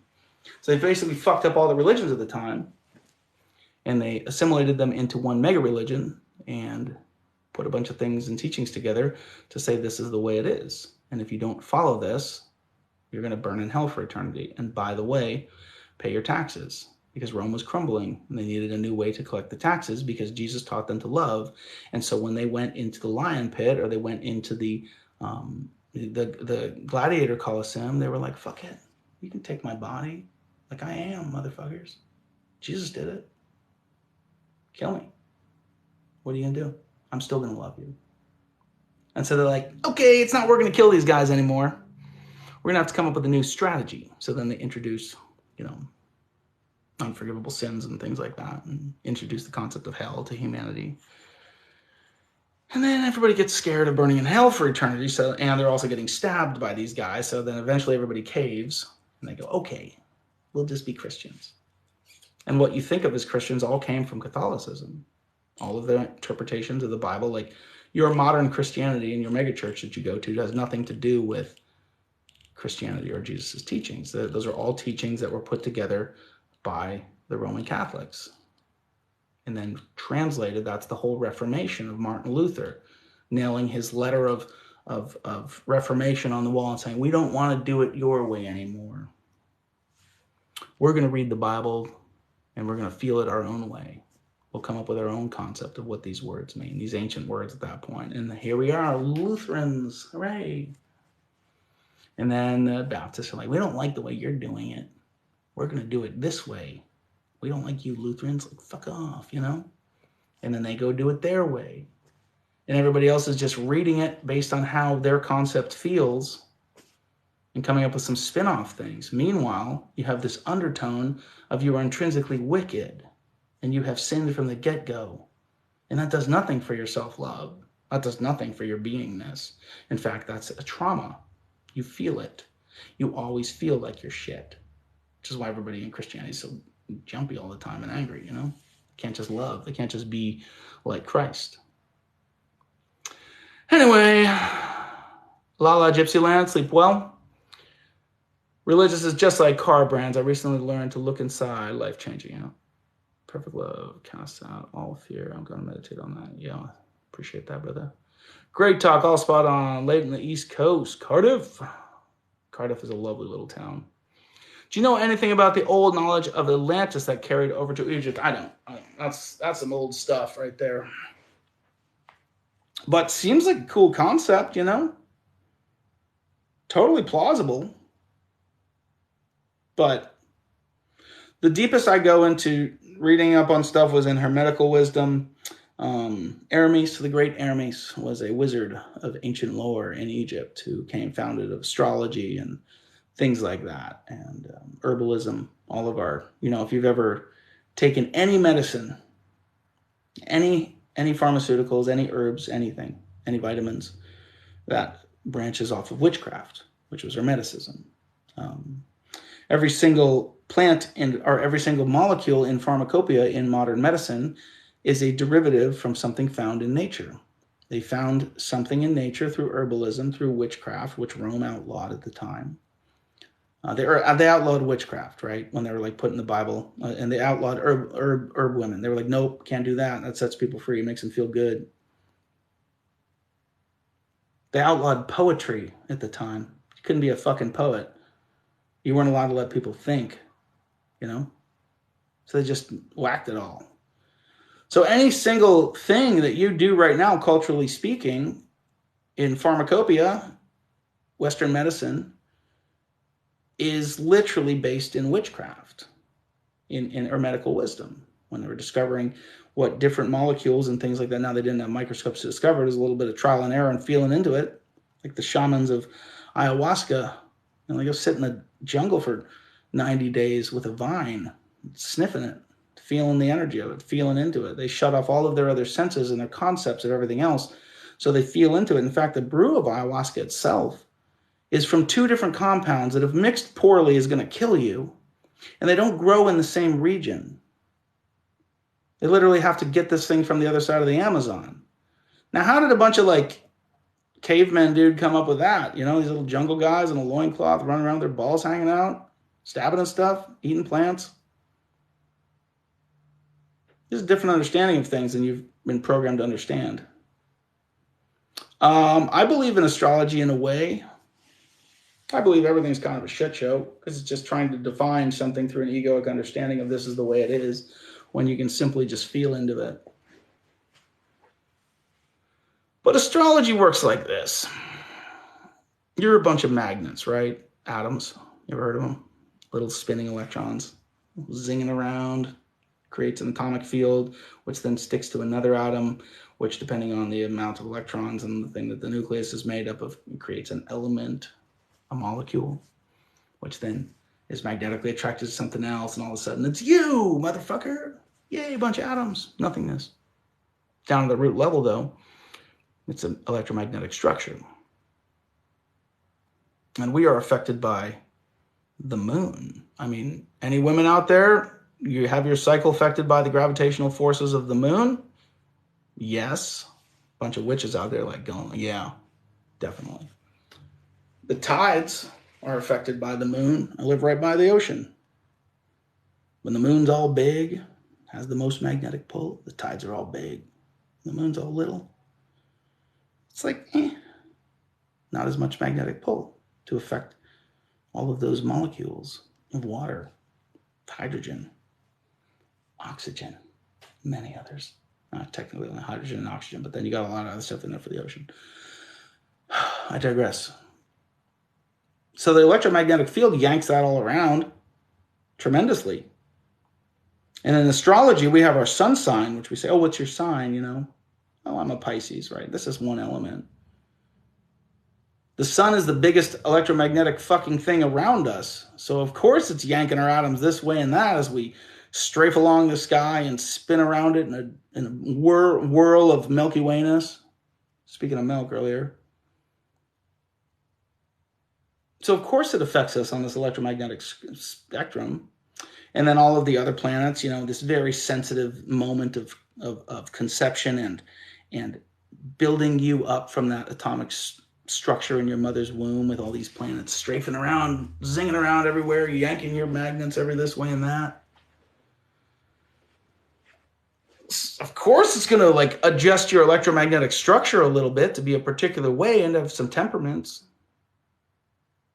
And then when you get planets in retrograde, you know, well, Mercury's in retrograde again. That means that the planets are all lined up. Here's one, here's one, here's one, here's one. And it creates a greater electromagnetic pull. So one day all your atoms are like, oh, I'm just doing happy atom shit. And then the planets line up and you're like, fuck, why do I feel these weird feelings? Well, that's just because your atoms are all getting jacked around by magnets in space. I think the magic of astrology is in Hermes's mind of discovering the patterns, of seeing different astral bodies in particular configurations and realizing that humanity shifted in feeling at those particular moments. Now he wrote that shit down. Imagine if they'd have heavy metal music back in those days. Man, everything would have been way better. You know? Get a thrash out in the pit. Just take all your somatic energy out. Yeah, you're good. Go listen to some metal, kids. You definitely have some elements and stuff. Yeah. The stock market is connected to the moon as well. Really? I didn't know that. It's probably because everybody's feelings are connected to the moon, and their feelings are what cause them to make buying decisions within the stock market. So there you go. We're a bunch of magnets.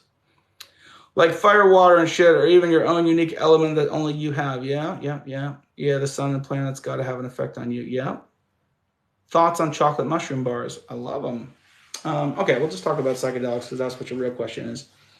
When you grind up mushrooms and you dose in that capacity, where they are ground up finely and put in some chocolate or put in some tea, they metabolize quicker because they're already broken down when they hit your stomach. The chocolate melts away, and then yay, psilocybin hits your system. So anytime you have it in that, it'll hit a little quicker. It'll be a little bit more fluid, maybe, or a little bit more consistent. So it's just mushrooms are all the same. You can take them in different varieties. They're not all the same. They all feel different depending on the strain. But you can take different varieties and you can dose them differently. You can tech them with some citrus, lemon tea, and suspend them suspend the psilocybin in liquid. And then when you drink that and it's teched, it hits your nervous system a whole lot faster and changes the neural conductivity to give you a different altered state of being.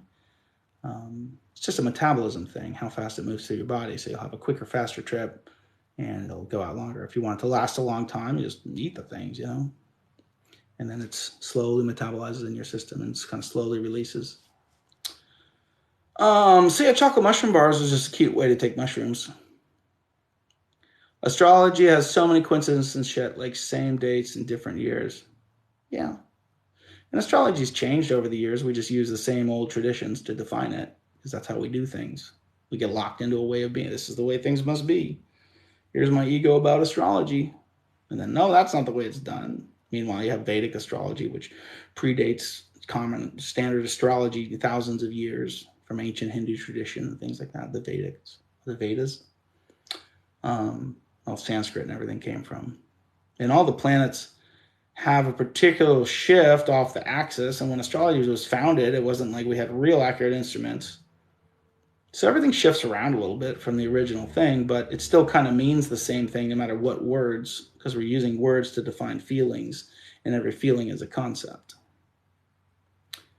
What's the best thing to do after ingesting? I've done it before, but it didn't go as planned, let's say.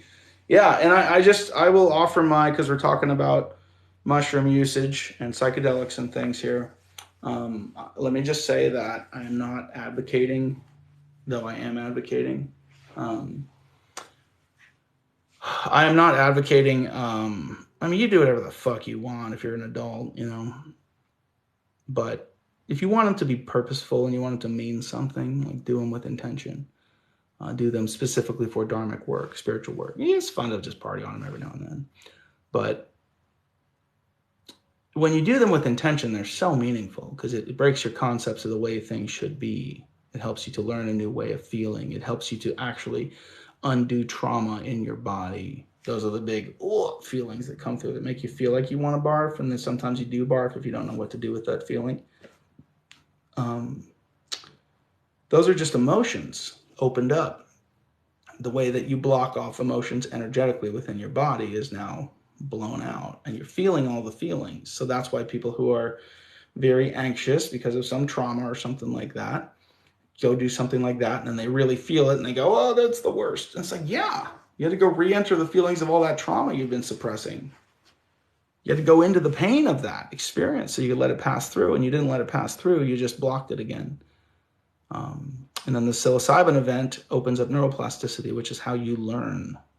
So in these states of altered perception, you realize that not everything is as it seems, and you're able to come up with new thoughts and new concepts. So if you do that and you open yourself up to everybody's energy and you're just at the bar, you can be situation fucked sideways, bad tripville, So if you're curious, I'd say find yourself a guide. I'd be happy to guide if anybody wants to do an in-person session or a virtual session. Find yourself a good energetic space to feel your feelings. Understand that you may have some feelings that come through, some big ones. Having a feeling is opening into the feeling of old traumas, things like that. So you got something big go down in your life, could come up. Prepare yourself. But the mushrooms always teach you exactly what you're supposed to learn at the moment. Or you teach you exactly what you're supposed to learn at the moment through the advent of changing your neurochemistry into a different concept of what reality is. So best thing to do is to find yourself a nice energetic space. Get in your bed with an eye mask on. Just feel those feelings. Go out in the woods. Be at peace. Allow yourself to feel your own feelings without the input of feelings from others. Do you work with people while they're in an altered state? Yes. Yeah, I love guiding people. I'm a big fan of it. While they're in an altered state, what's that like? I always, if I'm guiding, I always dose a little bit, so I'm just lucid, but still feeling the same feelings as they're feeling, and I'm just well trained in feeling those things through.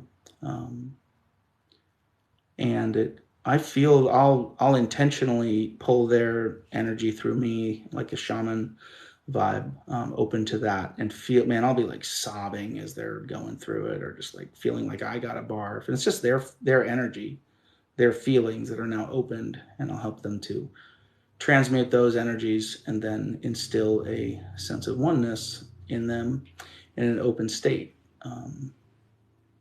I've seen some miraculous things happen with people and their emotions. One of my clients that I worked with effectively walked away from the label of being autistic because he had been autistic his whole life, labeled that. It's just trauma making him real awkward. Just trauma. And you clear that stuff through and you're free. Your eyes light up. You get to experience all the pleasures of life. It's great. Can meditation heal trauma? Absolutely. Sometimes traumas are very deep down in there, right? So meditate on the feeling of it. What's this feel like? This is what I do with people in emotional alchemy. So if you want, and I just updated the website, miracle of miracles, guys, like second coming of Christ over here, I just actually did some work on the website instead of going to skate. So you can actually go. It's a little bit more extensive, not a lot, just a little bit. But you can actually go purchase an emotional alchemy session on the website instead of having to go through the big rigmarole of doing the contact form and Sarah calling you and stuff like that. So we can get you all locked into some sessions to heal traumas and open stuff up. Emotional alchemy sessions are very much like a little mushroom trip without the psilocybin, but you have the same effects happening. We enter into the portal of pain, the memory, feeling of memory that is not necessarily connected with your alpha brainwaves of consciousness, your upper comprehension of the way things are, the view, the lens of all your senses coming through. So we go into the deep, hurty places that suck. It's like, welcome to the suck, kids. We're going to go into some emotions. And we learn to feel those and be safe with the emotions that we're feeling, because they're always something that's been there. And then in that portal of pain, the actual feeling of negative emotions that make you want to throw up or hurt your heart, give you anxiety, or you want to barf, all that stuff, that's an emotion. That's a feeling you're having within your nervous system based on your neuroreception, based on what hormones are triggering. So we intentionally go in there and we trigger a little bit of cortisol, which is the stress hormone, which makes you feel those crampy feelings and things like that. When cortisol hits, it floods your entire system, and it floods all of your neuroreceptors, and it allows you to learn a new thing because it opens neuroplasticity, just like psilocybin does.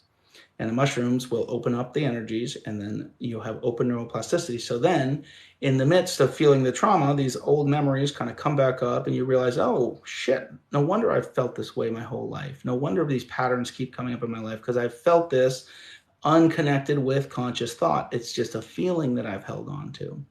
And so then we let go of the feeling. We let it pass through, like every feeling passes through in about 90 seconds, And we reprogram in an open state of neuroplasticity to have new neural bonding to take the context that originally triggered the feeling and instill a sense of beauty with that, to have a new learning event through open neuroplasticity. So that's effectively what happens in an emotional alchemy session, which is exactly like a little mushroom trip, except for you're not on psilocybin and you can walk out of it. Can all mental illness be cured? Yes, I will just say that affirmatively. No, that may not be in this lifetime. Some people have very deep energies of mental illness, very deep things, but I have seen people walk out of. The guy I sat with in psychosis a few nights ago had that experience when he was 19, and it was very traumatizing, and he has suffered with the lingering feelings of that. He was in it for 3 days, and we walked him out. Sarah and I were both with him and walked him out in, honestly, about 3 hours, and then it took a little bit more for him to fully come back into his mind, but he was there. That mental state, he was still here in a moment, and his mind was running away from the feelings of the moment. His mind took him out of the sensations of the moment because his nervous system effectively kicked him out of his moment. It is too scary here, too much. I could see his body triggering with all the stress hormones and things. And when your body feels like that, your mind runs away. And in a state of psychosis and open to all of the infinite possibilities of the atomic structure of everything, it's just a big math equation. You drive yourself a little bit nuts, which then triggers more hormones in your body, which then makes you feel more unsafe, which drives you out farther in your mind. I've seen people walk out of psychosis. I've seen people bring their energy in from bipolar and to learn to deal with that. And not to deal with it, but to just work with it and be in a beautiful space. I've seen a man walk away from autism. Some real miraculous Jesus shit when you help people open into these feelings. Speaking of that, interestingly enough, another one of my clients was a former minister of the Catholic Church, and he had done over 3,000 exorcisms. And he and I are like literal exorcisms. And he was like, yeah. He's like, you don't got to say all the words and all the holy things. He's like, it's literally just hand motions, like adjusting the energy. And once I've seen people working through trauma on my massage table or in sessions and stuff like that, I have felt a woman's rape trauma pulse through me, and I have seen her moving that through her body, and it looked like demon possession. Thrashing about. Because when you feel that and it triggers those feelings in your body of being raped or something like that, yeah, you're going to thrash about, and it's going to look like demon possession. And so it's all the same thing. It's just an energy of life that is there. And our concept, our ego, our neurological concept, how we feel about things, is what separates us from the whole. Because we're either scared to be a part of it, or we say, no, this is the only way to be. And that's the original sin, the knowledge of good and evil.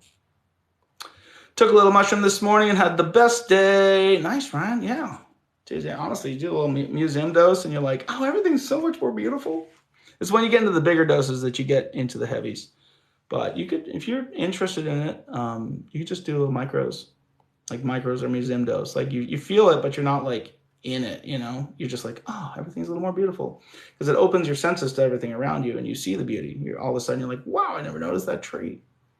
And then it gives you the good feelings. And then, yeah, that is a nice tree. And then it starts the happy loop instead of like the depressed loop.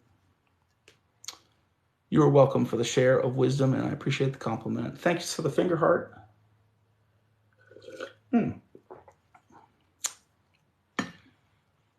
Ooh, food and information consumption fasting. I'm not a big faster. Whenever I fast, I just do it real fast, you know. I wake up the next morning and I break my fast with breakfast. I've just not practiced it too much. Though I do a form of fasting, kind of intermittent, where if I'm in a good, right now I'm not in the best like cycle of food and stuff, and I can feel how it kind of affects me in different ways, and I get in like bad food ruts. But what happens effectively in fasting is it clears you out of your ruts, right? My body learned that when I eat this food, it soothes this particular emotion. There's comfort food for you. So when you abstain from your standard chemical ruts, you feel some new feelings. And when you work through those feelings, you end up working through those feelings and feeling better. And then you don't necessarily go back to the same chemical compounds in foods that would block those feelings. So you like clean your feelings up through fasting. Immediate fast, same thing. You clean your mindset set up because you're being programmed and conditioned by every video that you look at simply by the fact that there's mirror neurons. That's why you guys feel happier when you're like watching my lives, when you hang out for hours, because you're like, oh man, I feel a little better with this guy because I'm just like blasting you with love. And there's an event of mirror neurons. If I am happy, you see that, all your neurons pick it up and they go, oh, I'm happy too. That's like when you know somebody's grumpy and they fold their arms in a circle and then everybody folds their arms. It's just a reaction mechanism of the autonomic nervous system. Anyway, okay, what are we talking about? So what is a micro exactly? How micro is micro? Depends on your body, your metabolism, your weight. If you're just a kind of a standard issue human, you could go with like 0.15 to 0.2 grams, something like that of something standard like a golden teacher. Depends if you're in a different strain that hits a little bit harder. But a microdose is non-felt.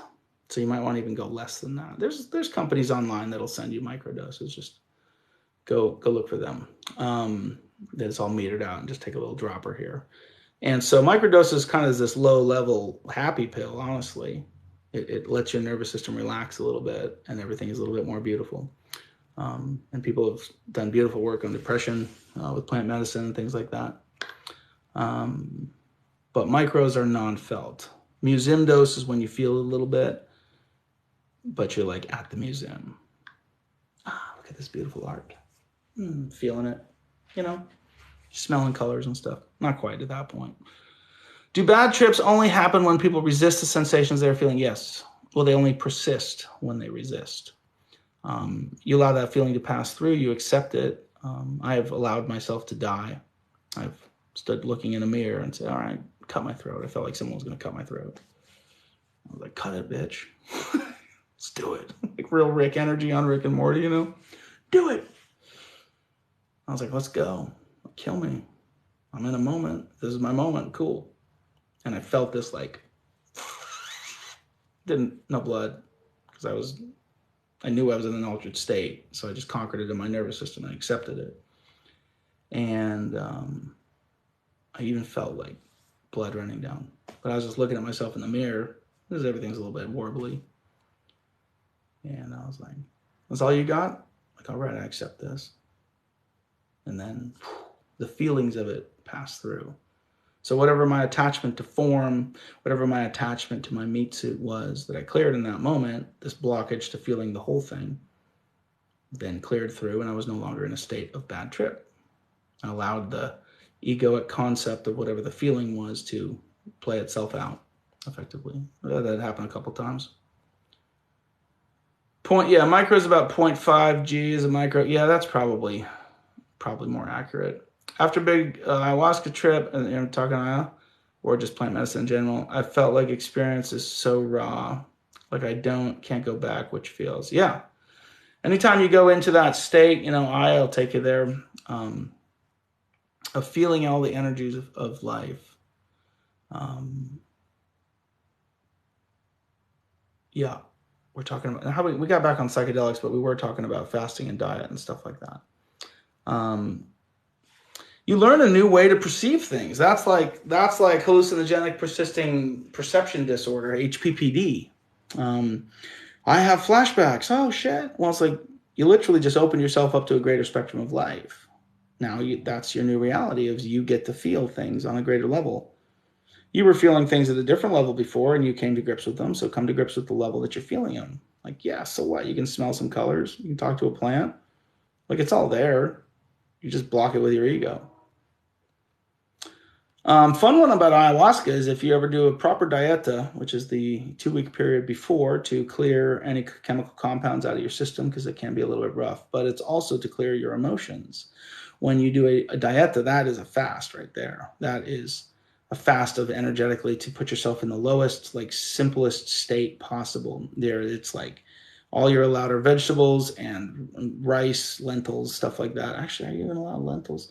But you're allowed like no salt, no spices, no nothing, no sex, no nicotine, no thoughts of sex, no doing breath work to raise your energy, just a neutral state of being in the moment. You go in that for 2 weeks.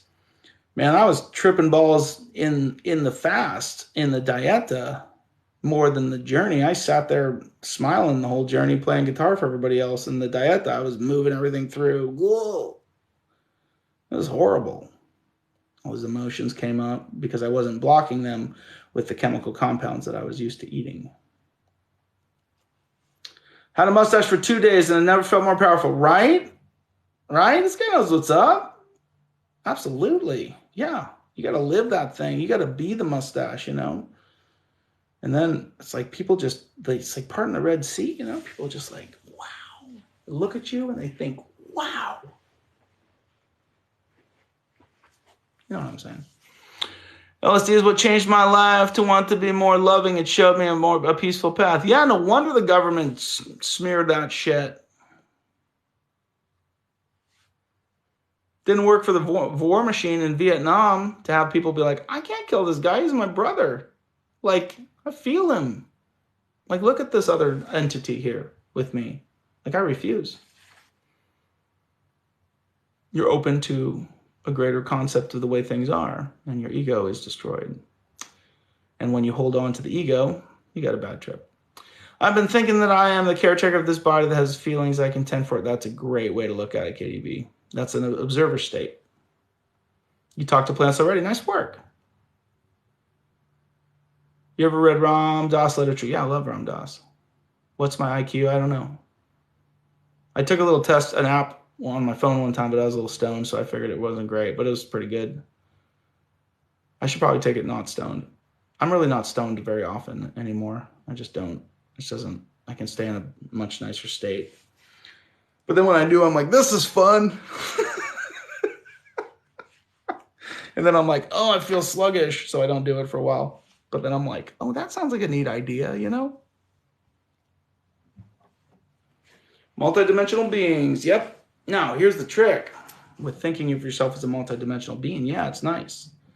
But you are all of the things. Energetically speaking, on the atomic structure, you are a mathematical possibility of anything. So when you think multidimensionally, oh, this is the right dimension, it's like, nope, all of the dimensions are all good. You just got to be careful with that kind of stuff, because then you get into some real dogmatic bullshit that keeps you from being. Oh shit! You went for mescaline? A house party on a high dose? That's effectively known as grandfather in shamanic traditions. Ayahuasca being grandmother. Mescaline coming from the cactus San Pedro, I believe. Anyway, naturally occurring compound. You boil these cactuses down. You can synthetically produce mescaline as well, but not quite the same. Ayahuasca known as grandmother because it's a very grandmotherly energy. It's like gonna get the chancla, you know. And then mescaline known as grandfather in these shamanic traditions because it's a little bit more like a Grandpa Rick vibes from, just can rough you up a little bit. You as an older dude who is obviously spiritual when you were younger, I assume it was the same. No, I was stuck in Christianity, deeply stuck.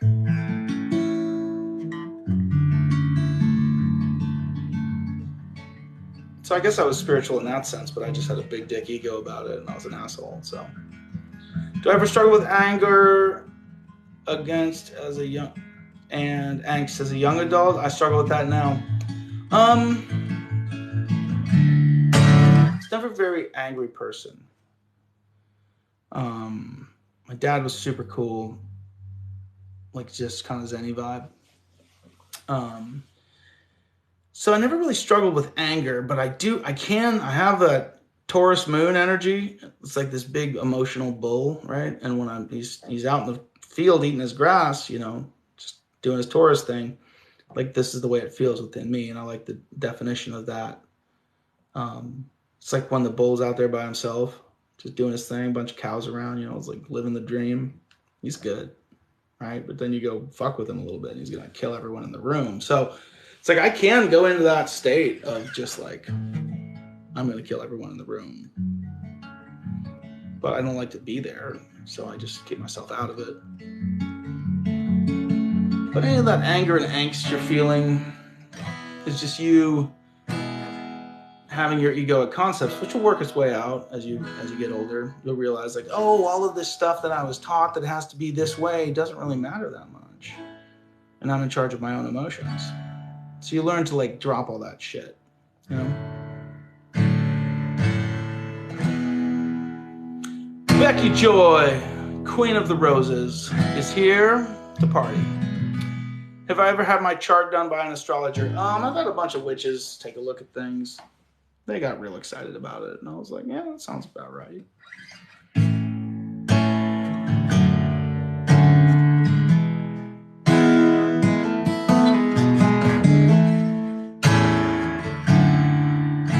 My one friend, Chelsea, she's a brilliant astrologer. She feels it. She just looks at a chart, and she's like, oh, she just feels it. She's pretty brilliant. Toroid electromagnetic field, how do you take full control and advantage? You let the fucker be, you know? Stop trying to take control and be. Just be. And everything that says, oh, well, this is the way it's got to be, is not being. Because you are creating that toroidal field of energy based on your expectation. And if you demand that it be this way or that, you're always going to find some dissonance with everything. Because this way has a polar opposite of that over there. And that's not beingness. You know? Don't all our issues stem from ego? Effectively. Yeah, good take. A lot of older people always tell you mellow eyes. Yeah, okay. Cancer here. Oh, Cancer? Cancer moon here. Okay, so you're going to feel it, you know? You got those feely energy. You're going to feel all that shit. So do this. Observe your emotions. Right? Pilot the spacesuit. You are not your emotions. Your emotions are electromagnetic events or electrochemical sensations pulsing through your meat suit based on your concepts and the way it feels, based on your traumas, your life experience, how your nervous system has been energetically programmed to receive information. And you receive all kinds of information. You receive the whole thing at all the time. That's like when you go on a trip and it breaks down that egoic blockage of energy to say this is the way things should be. That's why like trips are all colorful and weird and things. Like your optical nerve are literally like perceiving more information That's why things are all mushy. So you as a young person with a Cancer moon are going to feel your energetically disposition to feel things a little bit deeper on the emotional level, right? So when you feel that feeling, be like, oh, that's just feeling, but I am me. I am. And I will let this feeling pass through. I will observe it. And if you want to get really good with it, you ask yourself, why would I make me feel this way? Seeing as that you're the only one making you feel that way, based on your concepts of the way things should be and your neurological conditioning, riding around in your little meat suit, having feelings. Just observe them. It's like a trip. If you get in a bad trip, you say, oh, I surrender to this. Then you're no longer feeling the sensations. You've accepted what is in the flow of life, in the ever-present Tao. All things. Okay, what do you guys want to talk about? Concepts? Because that's what was this called? I almost called it a podcast. Speaking of podcasts, I do have a podcast. If you guys like to podcast, it's called Life is a Thing. If you go to my little link tree thing in my bio on my profile, you can find the podcast. You can also go to my website if you need some help working through your shit, talking about stuff. Maybe there's something here that you're like, this resonates. I want to talk to this guy about it. Set up a coaching call. We can talk it through, melt your mind a little bit. It'll be fun. Or if you have some traumas, if you have some life things that you find patterns with, can't get over relationships, just simple human stuff. So we got Emotional Alchemy for. That is for feeling down deeply into the experience and finding the old stories and negative self-belief systems and reprogramming your nervous system into a new way of feeling. It's a new feeling set instead of a new mindset. This is a Taylor. It's a GS Mini. It's the mahogany version. Simple as shit. Bob himself gave it to me. The man, the myth, the legend. I've never bought an acoustic guitar, only electrics.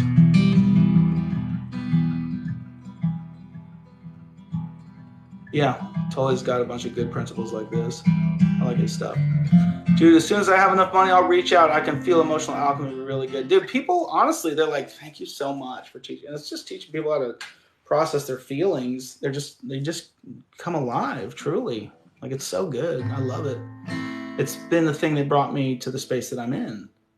The literal modality that I practice with clients is the reason that I've arrived at this space of beingness, because of the work of Emotional Alchemy, to clear out all of these old emotions and all these old self-belief systems. And the reason I feel about this way, because I'm creating my own reality based on how I feel, and feeling like shit didn't feel good. You can jump on a group call, Kenny. You can do it. Man, we have this women's group and a men's group. The dudes they haven't even been there the last 2 weeks. They're like, I'm going to be there this week. They're like, bail. The women's group has been slaying. These gals are just absolutely slaying. Like, learning all this stuff, just becoming new people. I've watched them over the last few weeks, these group calls. Thank you. Literally changed their energy from closed to more and more open and more free, and like preaching on TikTok. Oh, they're great. It's awesome.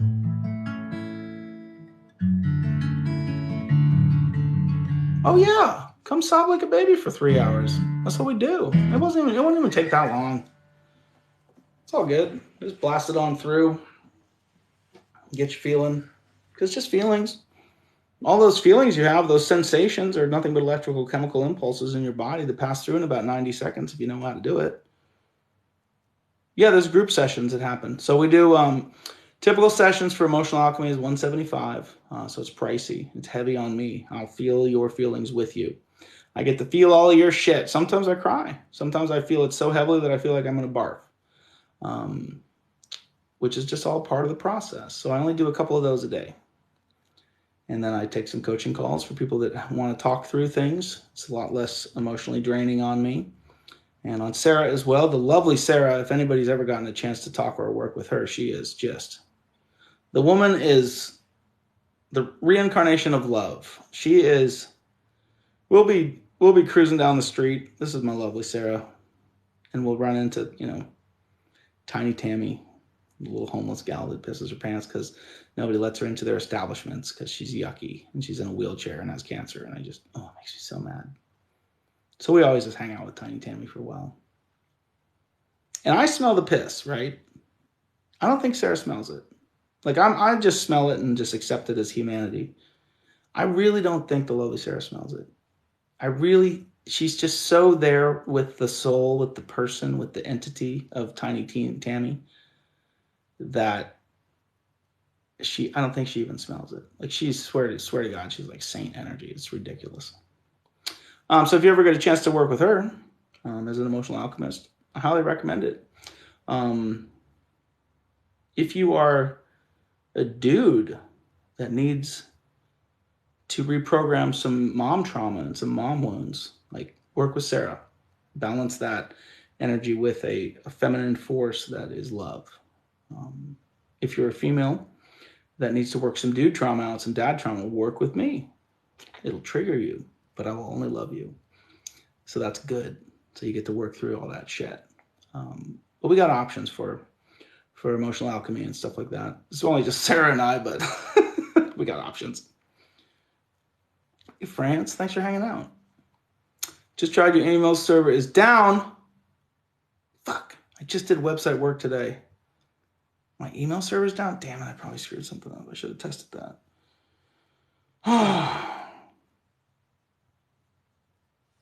Great. Technical issues. Glad you like the vibe. Been working on it for years. It's just letting go of all the shit. And then you get to be whoever you want. It's great. You should try it. Well, what you do, keep it up. I'm also an energy worker, but I am in a new space. I'm loving it. Yeah. Work that energy. It's 10:18, you guys. You know what happens at 10:20? I start having a concept that I'm tired. I should go to bed. Actually, I gotta go check these technical difficulties with the website. Look, if you guys hit an email server problem, let's try it again tomorrow. We'll still be here. But yeah, if you want to check out the podcast or check out any of the emotional alchemy services, podcast is in the links in my bio. Emotional alchemy and stuff is on the website that doesn't work, apparently. Isn't that great? Isn't life grand? What more could you want? Technical issues. Let's just roll with it, just part of it. It's a concept. I have a concept that I'll get more work from having a website. I could get all worked up that my email server is not working. But that's just me getting myself worked up. That's my concept. Any sort of conspiracy behind the fact mainstream psychology is at odds with this type of healing? Probably. I mean, highly likely. We're still Rome. We still have a system of suppressing the people. Like, it never died. It just changed brands. The idea of it, of the elite class having to control the peasants effectively. It still works just like that in humanity. So there's always going to be some little people trying to pull the strings. But here's the trick. As soon as you stop giving a fuck about all them pulling strings, it dies in your moment. See this one get all bought into it. Yep. Should I meditate before eating or eat before meditating? It's going to be easier to eat and meditate before eating, because once you start up into a busy cycle of the nervous system, all the feelings are going through and things like that. It's just get more thoughts going on, Yep. They will need us more than they need anything. Yep. Eventually. Don't worry. We're getting there, guys. All right, everybody. It's been fun. It's been real. If you are not following this profile, I highly recommend you could do that. It'd be neat, right? And if you need some help, check out the website, danieltyack.com. Sign up for some emotional alchemy or some coaching. Would love to do that. There's a new, you can just buy it right there on the website. And then the lovely Sarah will contact you, get you in the schedule, probably make you cry, you know. So any interaction with the lovely Sarah is worth the price of admission, even if it's like a minute. Ego always finds a way to get us to not meditate. Yup. All right, you guys, I love you. Have a wonderful night, and we'll see you soon.